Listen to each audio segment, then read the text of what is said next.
On the 14th of October 1943, the skies over Germany gleamed with the metallic light of 291 B-17 flying fortresses from the 8th Air Force. The target was the city of Schweinfurt, home to the ball-bearing factories, the heart of Germany's war industry. According to the mission report of the 8th Air Force, 1943, the order was simple: destroy the production lines, cripple the Wehrmacht. In reality, it was the mission that redefined the meaning of acceptable losses. The air inside the cockpit was thick with the smell of burning oil and gunpowder. American pilots looked ahead, where dense clouds drifted like slabs of iron. Behind them, the 3-ton machines screamed, carrying bombs and the belief that the Flying Fortress defensive system could protect itself. At 15,000 feet, amid the roar of wind and Wright cyclone engines, they believed no fighter escort was needed. "We were told the guns would keep us safe," wrote Lieutenant Harold Stimson in his diary. But at Schweinfurt, the sky burned. From the west, black dots began to appear. They were F-1 190 and Bf 109, launched from bases in Würzburg and Nuremberg. They knew precisely when the American escorts would turn back. The P-47 Thunderbolt had a range of only 375 miles, while the P-38 Lightning suffered engine failures in freezing temperatures neither could reach beyond Germany's border. According to Luftwaffe Combat Brief No. 171943, the German commanders called the gap between Kassel and Schweinfurt the golden hour, the stretch of sky, without company. In that moment, Major Wilhelm Galland switched on his radio, his voice hoarse from smoke. "Jets, attack from the Sunday." 8 Flash 190 dove from the east, sunlight flashing on their wings like blades cutting through cloud. A burst of 20mm shells exploded inside the cockpit of Sweet Rose, the 12th B-17 inches formation. The fortress tilted right, black smoke curling out like a burning ribbon. According to U.S. Army Air Force's statistics, within the first 10 minutes, 21 B-17 were shot down. Below, the citizens of Schweinfurt looked up and saw dozens of silver dots falling like rain. A German witness recalled, "The sky was full of falling suns." Meanwhile, inside the cockpit of an FW 190, pilot Oberleutnant Heinz Noack opened his flight log and wrote another line: "Decept heavy bomber destroyed." The sound of pencil on paper mixed with the chatter of machine guns cold and steady as the heartbeat of war. The remaining B-17 tried to hold their combat box formation, 18 to 21 aircraft arranged in 3-dimensional layers. Each carried 13 50-caliber guns, covering every angle. The theory claimed no one could break through that firepower. Reality proved otherwise. According to the after-action report, 8th Bomber Command, German pilots had identified 3 blind spots: the nose, the belly, and the tail. Attacking head-on at 400 miles per hour, they needed only 2 seconds to fire. 2 seconds enough to blow an entire fortress apart. By noon, 60 B-17 had been shot down. 17 returned so badly damaged they were written off upon landing. More than 600 airmen were killed or captured. The New York Times called it the costliest day in air war history, while in his internal report, Commander Ira C. Eaker wrote only one line: "The mission was accomplished. At a price."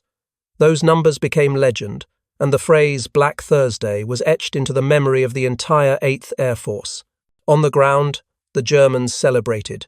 A Reich Ministry of Propaganda broadcast declared, "American bombers annihilated over Schweinfurt." Luftwaffe pilots laughed and raised their glasses in smoke-filled canteens, convinced that no one could ever penetrate deep into German airspace and live. Yet behind that joy, complacency was spreading. They did not see that the very numbers they recorded so proudly that day would soon become evidence of their downfall.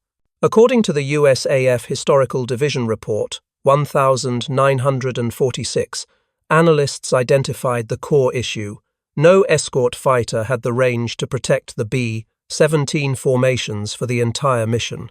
The second Schweinfurt raid became the defining example of the limits of daylight bombing strategy. "We were sending men into a furnace, admitted technical officer Robert Lovett after the war. In conference rooms in Washington and London, one question echoed how to build a fighter that could fly to Berlin and back alongside the flying fortresses. That afternoon, the sun sank behind the grey clouds of Franconia. The faux 192nds landed, their wheels rolling over frost-coated runways. In his cockpit, Heinz Noak removed his gloves, opened his flight log, and added another Mark 17, the number of victories. He did not know that across the Atlantic, in the North American factory at Inglewood, California, a new design was taking shape. A young engineer named Edgar Schmood stood before an aluminum frame, sketching the curve of a new wing. "It must fly farther than any man has flown before," he told his team. The hammering, welding, and drafting continued through the night. Outside, no one knew that those curves would soon change the history of Europe's skies. And in that silence, the Luftwaffe died. But in October 1943, they did not yet know it. They still laughed, amid the roar of engines and the reek of gasoline, believing the Third Reich would forever rule the skies. But none of them knew it was the last time they would laugh for that long. The winter of 1943 covered German airfields in thick fog. On the cold, damp runway of Wittmundhafen, rows of F1 192nds and BAF 109nds stood waiting, engines warming rhythmically. In the pale morning light, the pilots of Jägerschwader 11 quietly prepared for another day of hunting.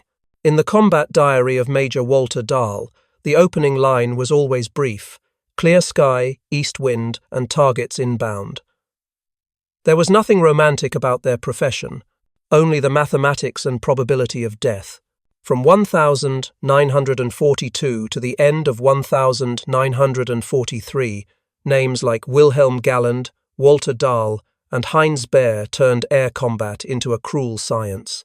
According to Luftwaffe Combat Doctrine, Section 4, 1943, they calculated the sun's angle of approach, relative speed, bullet trajectory, and the reaction time of American gunners.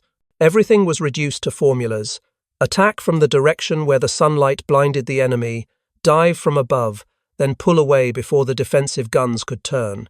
Hit fast, hit hard, and disappear. Dahl said during a training session. In the command rooms, maps on the walls were dense with markings, and in their minds, war was a purely mechanical equation. The most distinctive combat technique came from Hannes Noak, pilot of 5, JG-11.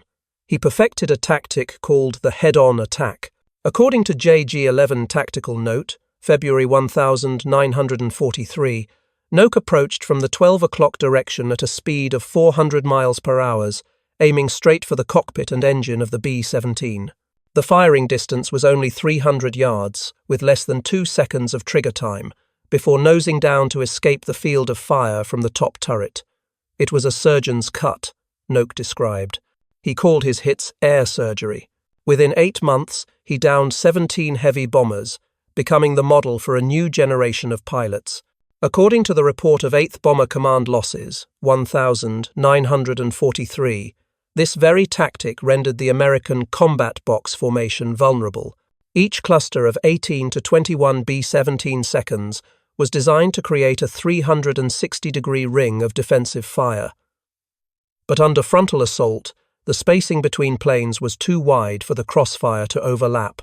Many American pilots reported that they never saw the attacker before the windshield shattered.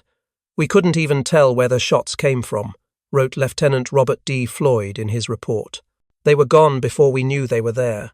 If Noak perfected individual skill, then Major Hans-Georg von Kornatzky of the 2nd, JG-11, was the architect of collective tactics, the company front attack. As described in the Luftwaffe Group Tactics Manual, 1943, 8 FAF 192nds flew in a horizontal line, each 50 meters apart, attacking the bomber formation simultaneously. When the firepower of 8x 20mm cannons erupted together, no gunner had time to lock onto a target. The first Schweinfurt raid was the test run, and the result intoxicated the Luftwaffe with victory. A German officer recalled, "We came in as one wall of fire. The sky lit up like a forge. In the last 3 months of 1943, the number of American pilots killed increased by over 40%, and the mission completion rate of the 8th Air Force dropped below 60%. According to the 8th Air Force summary, November 1943, many units had to postpone operations after losing too many men in just 2 weeks. On the German side, flight logs overflowed with victory tallies.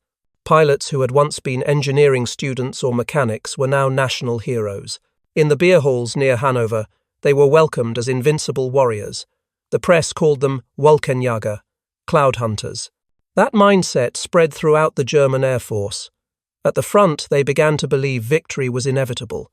In a UFA newsreel propaganda film, December 1943, Wilhelm Galland smiled into the camera and said, "The bombers come, and they burn, always."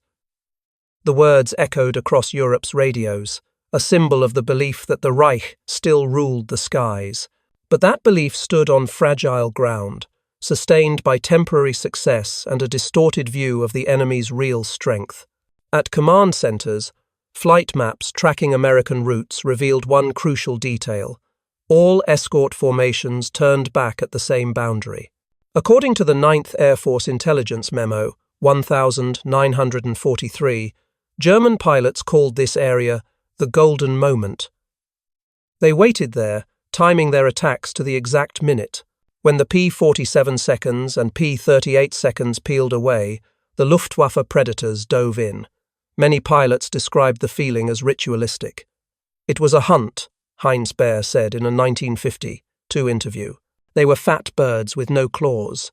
The perfection of machinery, skill, and confidence made the Luftwaffe seem untouchable. Every successful sortie reinforced the illusion that they were witnessing the golden age of German air combat. In a training recording preserved at the Bundesarchiv, the commander's voice rang out dryly, "Remember, gentlemen, the bomber always dies first." No one argued, because at that time, the numbers were on their side. But beneath those blazing flight paths were signs of exhaustion. Many pilots began flying 3 or 4 sorties a day. The monthly production of 20mm ammunition no longer matched consumption rates.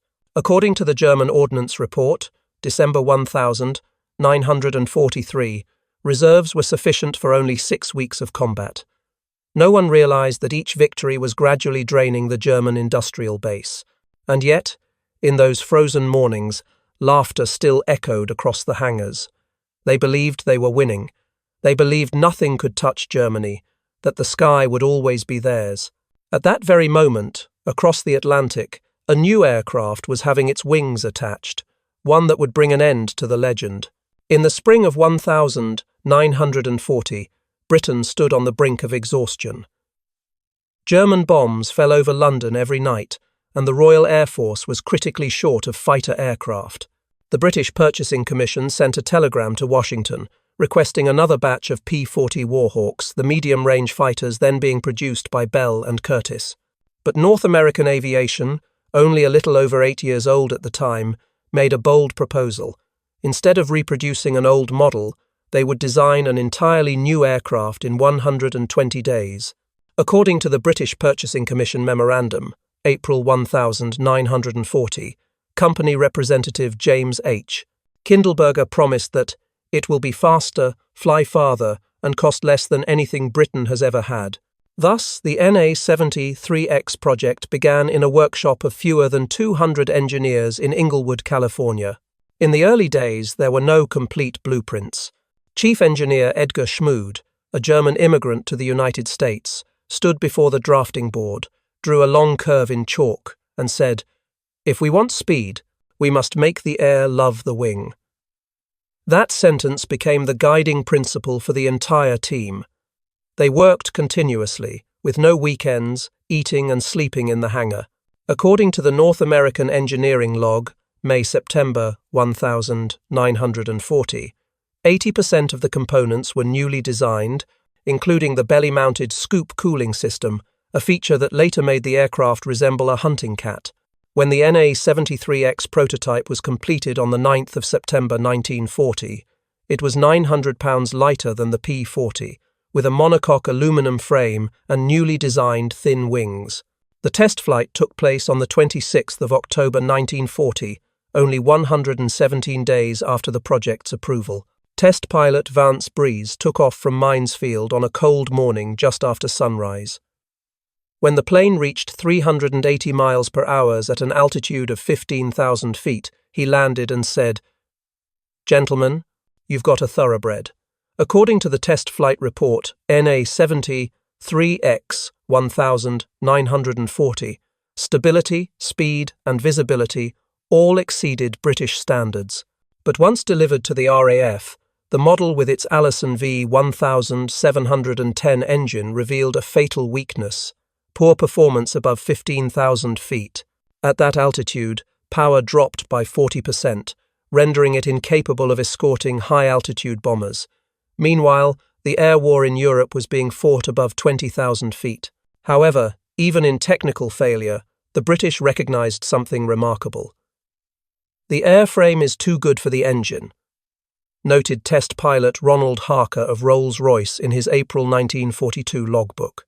He suggested testing the aircraft with the Rolls-Royce Merlin 61 engine, the same used in the Spitfire Mark 9. The result astonished everyone.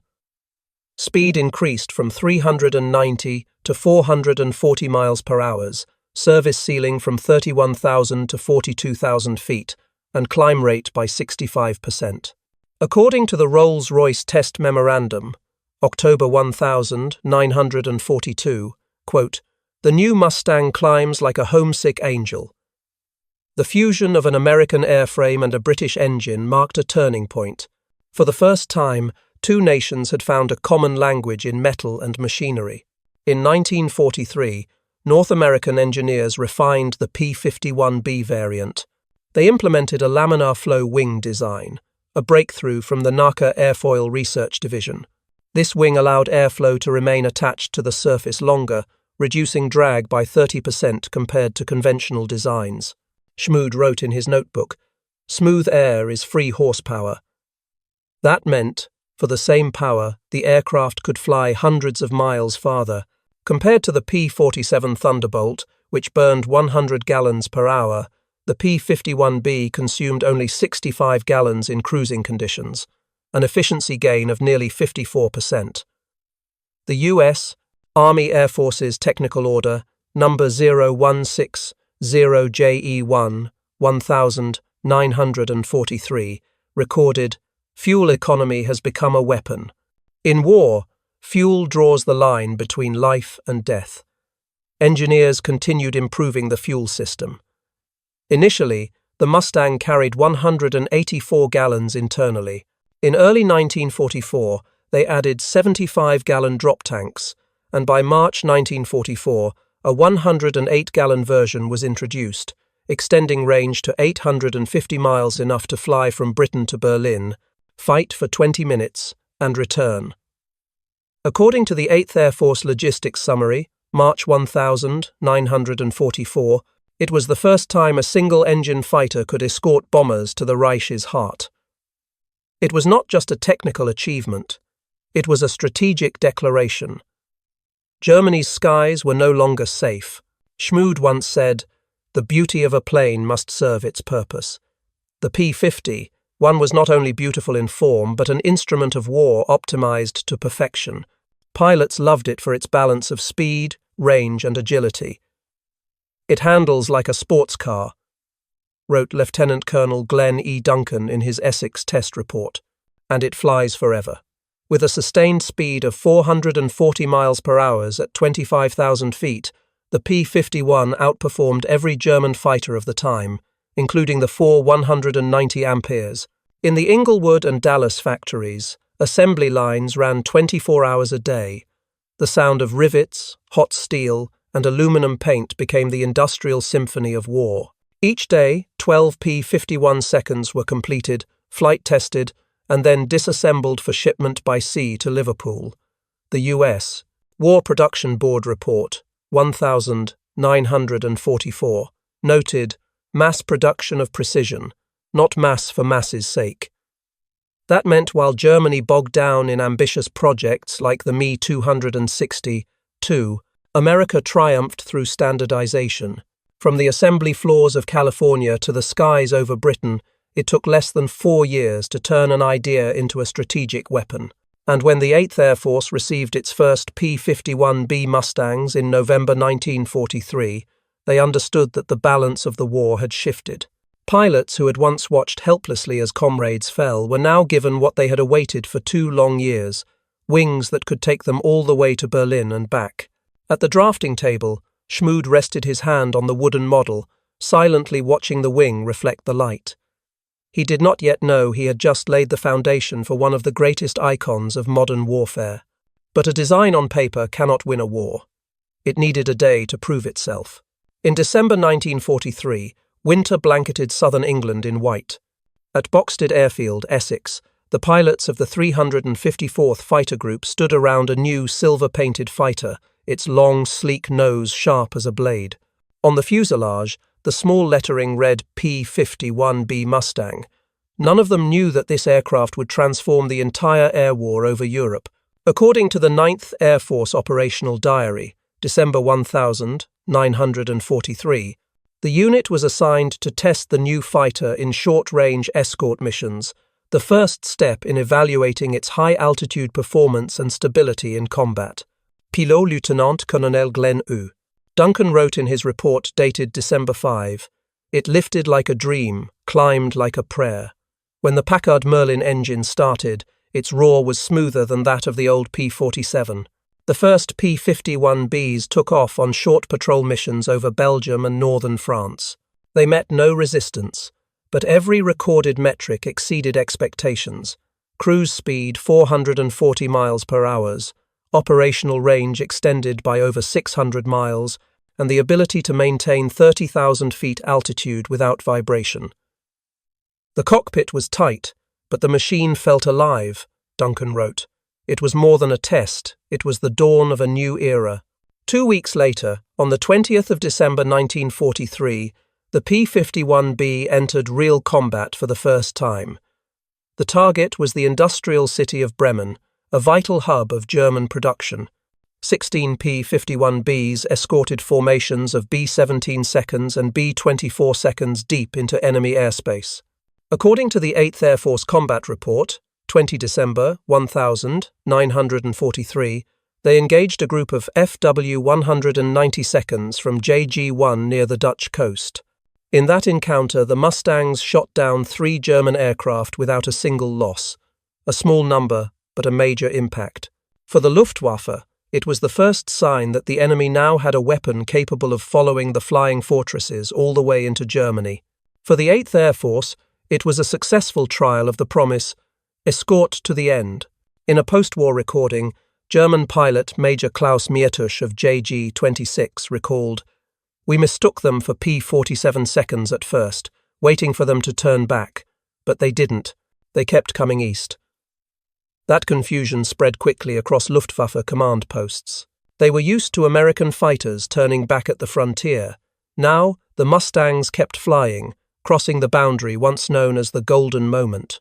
As winter passed, the Mustang became a familiar sight in European skies.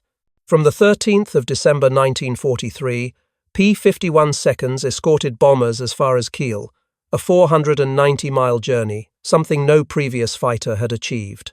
According to the 8th Air Force Summary, January 1944, in just 3 weeks, the Mustang flew 54 missions, downed 32 enemy aircraft, and increased bomber survival rates by nearly 15%. Pilot Captain Donald Gentile described in his memoir, "It was like the sky finally opened. We could fight back, not just survive." The 4th of March 1944 marked a turning point in history. At 25,000 feet above Brandenburg, a formation of 660 B-17 seconds and B-24 seconds flew straight toward Berlin, a target no one had dared to approach before. Surrounding them were dozens of the new Mustangs from the 4th Fighter Group, under the command of Colonel Donald Blakesley. The Mission Debrief Report, 4 March 1944, recorded, This was the first daylight bomber raid to the German capital, escorted all the way. When German radar sounded the alarm, over 200 Luftwaffe fighters took off from bases around Magdeburg and Leipzig. But this time, the bombers were not alone. The air battle raged for more than 2 hours. The Mustangs dove from above, maneuvering as if they owned the sky. The 4th Fighter Group claimed 15 enemy aircraft destroyed, with 0 losses, while most of the bomber formation escaped without serious damage. According to the German Defense Command log, March 1944, one duty officer wrote, "Enemy single-engine fighters seen over Berlin. Impossible but true." The news reached the German Air Force High Command that same afternoon, where Hermann Göring was chairing a meeting. An officer presented reconnaissance photos, clearly showing the silhouette of Mustangs among B-17 seconds over Berlin. Göring fell silent, set his pipe on the table, and uttered a single sentence later quoted in many memoranda. "When I saw Mustangs over Berlin, I knew the jig was up." That remark, though never officially confirmed, was cited in the USAF Historical Division Report, 1946, as a symbolic confession of Germany's strategic shock. From the American pilot's perspective, that mission felt like a baptism of fire. Lieutenant Robert Powell of the 352nd Fighter Group recalled, 6 hours in that cockpit, 6 hours breathing frozen oxygen, but when I saw Berlin beneath the clouds, I knew we'd finally broken through their wall. They returned to England under a grey sunset, their Mustangs intact, coated in frost and bullet scars. In Powell's diary, a single line read, "For the first time, we owned the sky." As news of victory spread across British airfields, a new confidence took hold. The German Air Force understood that their golden moment was over. Bases once thought untouchable were now within enemy reach. The 8th Air Force Intelligence Summary, March 1944, recorded that after the Berlin raid, German fighter sorties dropped by 18%, while Mustang escort frequency doubled. In the display hall of Boxted Airfield, the map marked with the red pin, Berlin, 4 March 1944, still hangs today. Beneath it, in Colonel Blakesley's handwriting, is a single line, "To fly there and back, that was all we ever wanted." And from that day, the Luftwaffe's heaven became its graveyard. From then on, the German sky was no longer a refuge, it was their grave. In the winter of 1944, Germany entered a phase in which even the most optimistic officers in the Air Force Command began to notice the cracks forming. After the Battle of Berlin, the skies over the Reich were no longer peaceful. The bomber formations of the 8th Air Force arrived daily, and this time they were never alone. Above them, long lines of P-51 Mustangs circled like silver kites, ready to dive on any German aircraft daring to take off. On the 20th of February 1944, Operation Argument began, also known as Big Week. The goal was to annihilate Germany's entire aviation industry. Over 6 days, according to the USAAF Combat Chronology, 1944, the Americans carried out 3,300 bombing sorties and 3,673 fighter escort missions, striking the centers of Regensburg, Leipzig, Augsburg, and Gotha. By the end of the campaign, 226 bombers were lost, but the Luftwaffe's losses were twice as high, more than 500 aircraft shot down, with many more destroyed on the ground.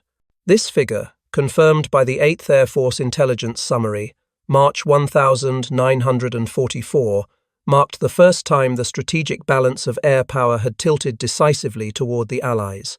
In the internal German reports, the word attrition appeared more and more frequently. The Luftwaffe command no longer discussed victory, they discussed replacement rates. According to the Luftwaffe Personnel Report, March 1944, the force lost 1,311 pilots in January, 2,121 inches February, and 2,115 inches March, a total of over 5,500 men in just 90 days. Those were not just cold numbers, they were the backbone of the German Air Force being drained day by day.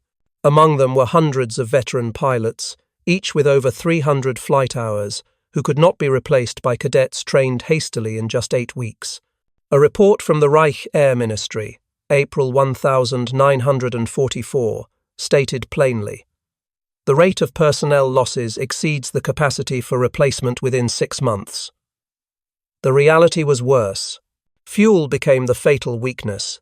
After systematic bombing raids on the Luna, Politz, and Bruck refineries, Germany's synthetic fuel production plummeted from 175,000 tons in April 1944 to 30,000 tons in July and only 10,000 tons in September.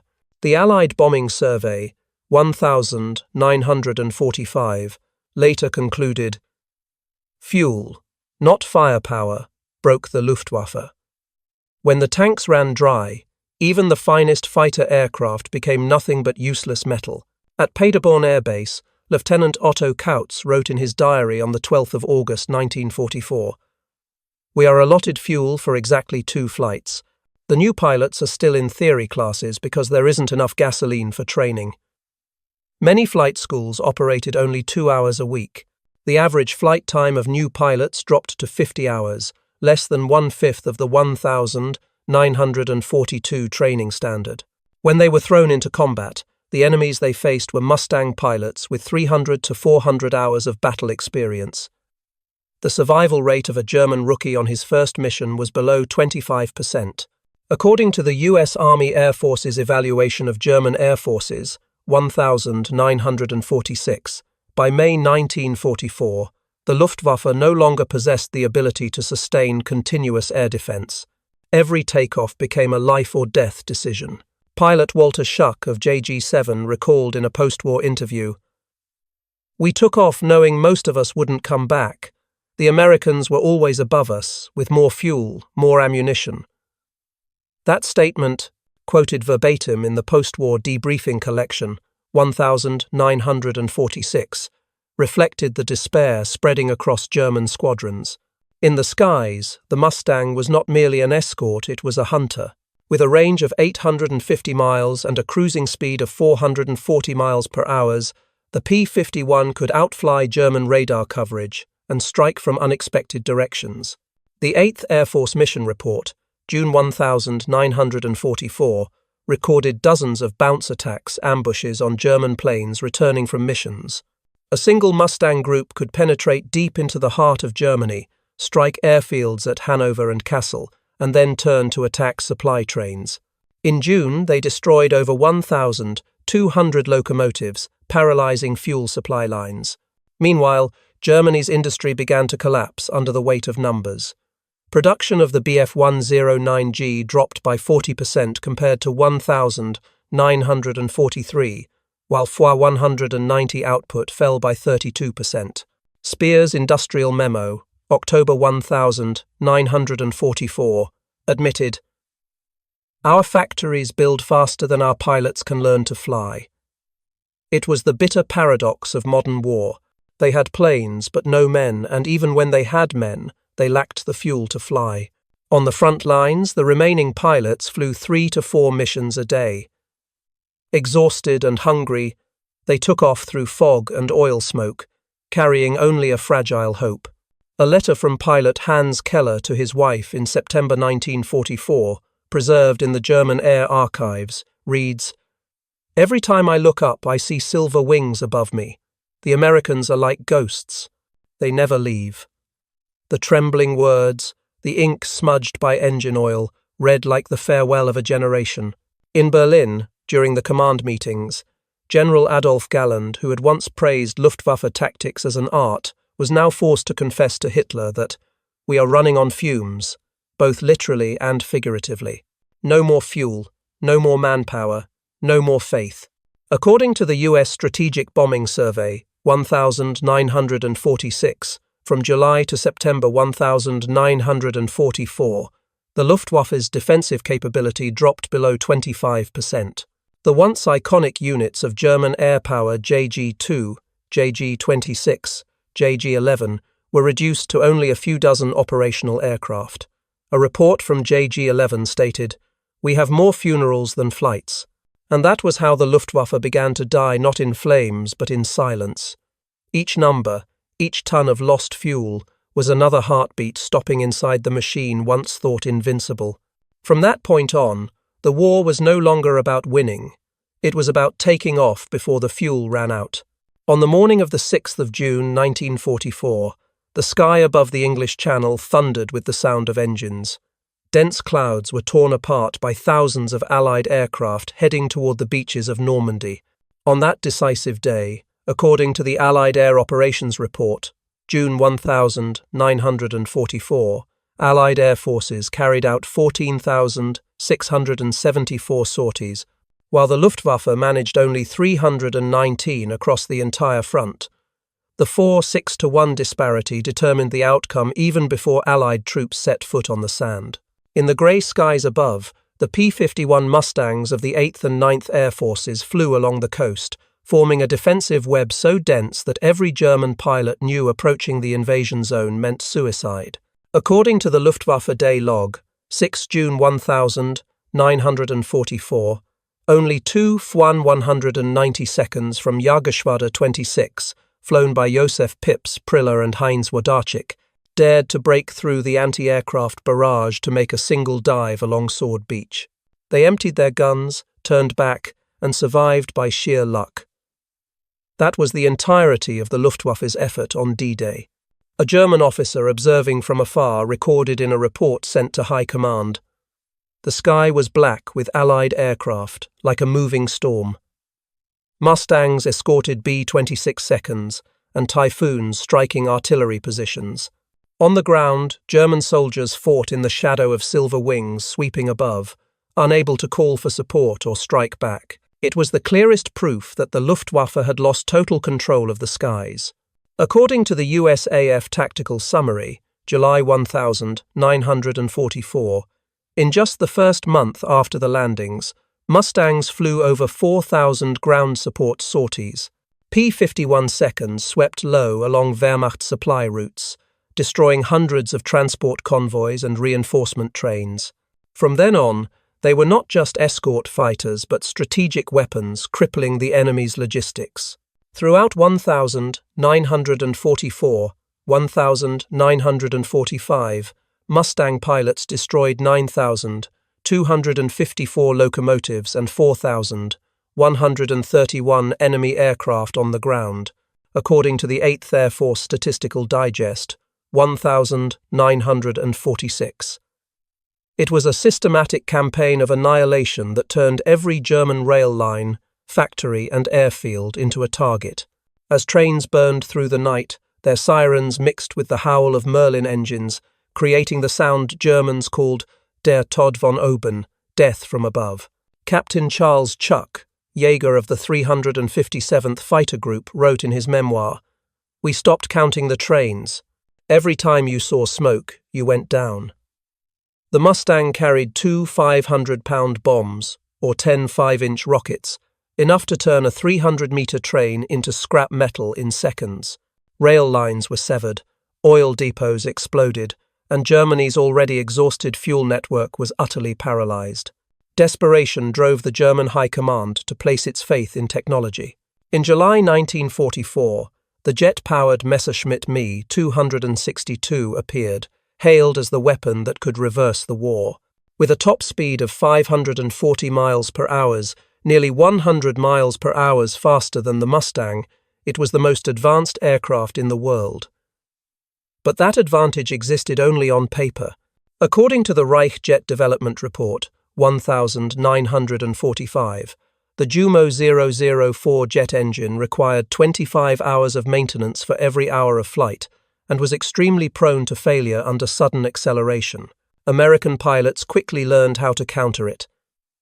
Instead of chasing at altitude, they waited near German airfields, where Me 262 seconds were most vulnerable during takeoff and landing. On the 7th of October 1944, Lieutenant Urban L. Drew of the 361st Fighter Group spotted two Me 262 seconds on approach to land at Aachen. Drew dove and shot down both within seconds. The USAF Victory Confirmation Report, October 1944, confirmed this as the first time an Allied pilot had destroyed 2 jets in a single engagement. Drew wrote in his journal, "They were faster, but we owned the air they had to fly through." Meanwhile, Luftwaffe bases descended into chaos. Lacking fuel, many pilots took off with half-filled tanks, barely enough for 20 minutes of flight.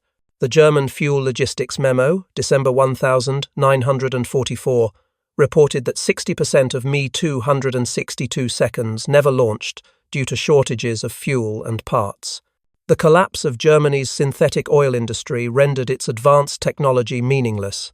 By early 1945, as the war entered its final stage, every number turned against Germany.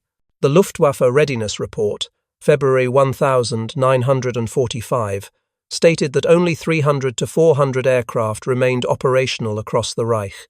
Meanwhile, the 8th Air Force fielded over 1,000 P-51 Mustangs, alongside hundreds of P-47 seconds and P-38 seconds, granting complete air supremacy.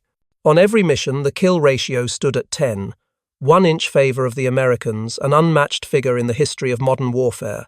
The air war had lost all balance.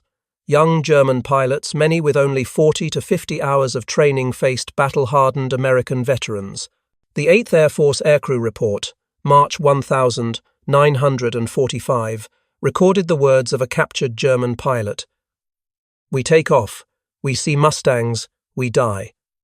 Meanwhile, Mustangs not only destroyed aircraft but also bombed airfields, factories, and radar stations, leaving no haven anywhere. At Rechlin Air Base, a Luftwaffe technical officer wrote on the 9th of March 1945, "Engines silent, hangars full, pilots gone. This is not a force. It is a graveyard of machines." The dry words reflected grim reality. Across the outskirts of Berlin, civilians saw wrecked aircraft scattered across fields, broken wings, charred fuselages. Each one was a monument to a dying empire's despair. At the same time, the USAAF mission analysis, April 1945, recorded that the P-51 had completed over 213,000 combat flight hours, escorting bombers to every key target in Germany, from Ruhr to Vienna, from Hamburg to Munich. On average, 600 Mustangs took off each day, crushing any Luftwaffe counterattack before it could even leave the ground. At the strategic level, the consequences went beyond the battlefield. With no air cover left, German forces were forced to move only at night, in small convoys, while weapon production fell by 70% in just 4 months. The German War Production Report, May 1945, described factories unable to deliver goods due to lack of fuel and constant attacks. As the war neared its end, the Mustang stood as the symbol of Allied dominance over Europe's skies. In April 1945, as Berlin drowned in smoke and cannon fire, the Mustangs still patrolled above, escorting the final waves striking at the heart of the Reich. Colonel John C. Meyer of the 352nd Fighter Group wrote in his summary, "By 1945, it wasn't combat anymore, it was execution. A short line, cold and true." In the Memorial Hall of the 8th Air Force at Duxford, a photograph of a row of Mustangs against the sunset hangs by the entrance. Beneath it, the inscription reads, "To the pilots who turned the tide of air power. When light filters through the glass, the silver wings gleam softly, echoing the moment when one aircraft transformed war into a revolution of air supremacy." After the skies of Normandy, there was no more doubt. The Mustang did not just escort, it ruled. In May 1945, the war in Europe ended amid ruins. Among the blackened cities, the skies were silent, and the squadrons that had once spread terror were now only memories. For the United States Army Air Forces, the war did not end with a glorious victory, but with the absolute triumph of technology and organization. According to the U.S. War Production Board Final Report, 1,946, a total of 15,486 P-51 Mustangs were produced, of which 8,000 served in the European theatre. Those figures were not just statistics. They were the summary of a new doctrine of warfare where industry, data, and human ingenuity fused into one. Throughout the European campaign, the Mustang recorded 4,950 air victories and 4,131 ground victories in exchange for 2,520 operational losses. The 11-to-1 ratio became the benchmark by which every future Air Force would measure itself. The 8th Air Force Historical Division noted that never before had a fighter aircraft achieved such all-around effectiveness, speed, range, agility, and reliability. A P-51 pilot once said, "She was part machine, part miracle." That simple sentence captured the spirit of the weapon that had changed the balance of the skies. Meanwhile, the Luftwaffe ended as a ghost. According to the Reich Air Ministry final losses record, May 1945, only a few hundred pilots remained combat capable. Their average training time had dropped from 250 hours in 1943 to only 40 hours by early 1945. Flight schools were closed for lack of fuel. Mi-262 jet fighters sat idle in their hangars, and airfields were reduced to rubble after relentless bombing. "We had aircraft but no fuel, and even with fuel, no pilots," admitted General Adolf Galland during his 1946 interrogation. It was the raw truth. A force that had once made Europe tremble had collapsed under the weight of its own limits. When the surviving German pilots were taken to prisoner-of-war camps, many still could not believe the war was over. They said the true shock was not defeat, but the realization that the balance of power had changed forever. In his memoir, The First and the Last, 1954, Galland wrote, "The P-51 was perhaps the most significant fighter of World War II. Those words were not merely praise for engineering, they were an acknowledgement of a philosophy of war, where strength lay not in a single genius, but in a system that could learn, collaborate, and improve." For Hermann Göring, the former head of the German Air Force, the collapse carried a personal meaning. According to the U.S. Strategic Air Force's interrogation record, May 1945, he looked back at the Battle of Berlin and said, "When I saw Mustangs over Berlin, I knew the jig was up." The words were recorded in the silence of a grey-walled room, where the man who had once declared that no one could fly deep into Germany now sat face to face with proof of the opposite. It was not a confession, it was the sigh of a man witnessing the death of an illusion. At a 1985 reunion in San Antonio, former pilots from both sides sat together under the dim glow of yellow lights. The clink of glasses echoed softly, like a quiet toast to peace. Johannes Steinhoff, his face still marked by scars from a 1945 crash, spoke slowly. "We laughed at your bombers in 1943 because we thought we owned the sky. By 1944, we knew we had already lost." The room fell silent. In the corner, a photograph of a Mustang gliding over Berlin hung quietly, reflecting the faint glow of the stage lights. Steinhoff's words stood as proof of what history recorded. The laughter of 1943 had become the silence of 1945. The Luftwaffe did not collapse in a single day, but in every mission, every empty fuel drum, every pilot who took off and never returned. The Mustang did more than win air superiority. It shattered the myth of fascist invincibility. According to the U.S. Army Air Force's final evaluation, 1946, the Mustang was the decisive weapon system of the European air war. No longer merely an escort fighter, it became the foundation of long-range strategic air doctrine, paving the way for modern air power. The aerodynamic, fuel, and weapon innovations of the P-51 were directly inherited by the F-86 Sabre in the Korean War and later NATO jet models. Edgar Schmood, the Mustang's designer, went on to contribute to the F-100 jet program, carrying with him the same philosophy, efficiency before power. In the post-war world, the Mustang carried another legacy. It became a symbol of collaboration. The aircraft was not the product of one nation, but of a partnership, an American airframe, a British engine, and the vision of thousands of unnamed engineers. That fusion proved that democracy could create weapons more sophisticated than any dictatorship ever could. When technology is shared rather than hoarded, when knowledge is passed rather than controlled, modern warfare enters a new era. In a 1946 address, General Karl Spaatz, commander of the U.S. Strategic Air Forces, concluded, "The Mustang shortened the war by months, maybe years. It gave us the freedom to strike where the enemy thought we couldn't reach." Those words are engraved on the memorial wall at the Duxford Museum. Beneath the glass, the squadron badges of the Mustangs are displayed in rows, each emblem a reminder that victory came not from luck, but from relentless learning. Today, when a Mustang takes off at a memorial airshow, the sound of its Merlin engine still leaves spectators in awe. It evokes the moment when the world understood that victory does not belong to the strongest, but to those who adapt the fastest.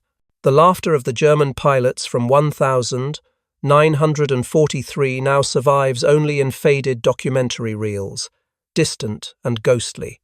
Meanwhile, the roar of the Mustang still echoes through anniversary flights, a timeless reminder that technology, in the hands of those who cooperate and persevere, can change the destiny of war itself. And in that silence, the laughter was gone. The Mustang had written its name across the sky, and with it, the final chapter of the Luftwaffe. Thank you for following this journey where numbers, people, and machines together told the story of an unforgettable era in aviation history. Don't forget to subscribe for more stories of the battles that shaped our modern world.